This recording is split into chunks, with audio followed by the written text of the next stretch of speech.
বন্ধুরা, এই যে দেখছেন বিশাল পরিমাণ তাজা সবুজ নারকেল ফ্যাক্টরিতে আনা হচ্ছে। প্রথমে এগুলোকে আধুনিক মেশিনের মাধ্যমে বাছাই ও পরিষ্কার করা হয়।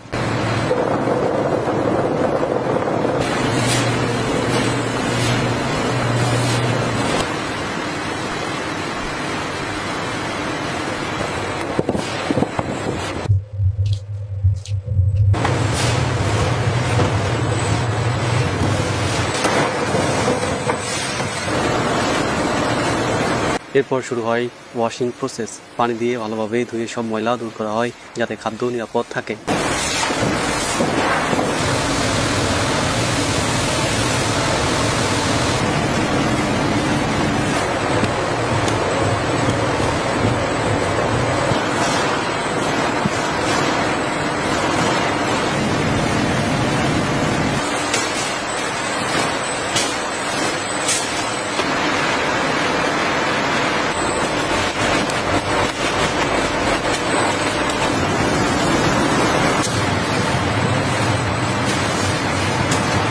নারকেলগুলোকে মেশিনের সাহায্যে খোসা ছাড়ানো হয় এবং ভিতরে শক্ত শাঁস আলাদা করা হয়।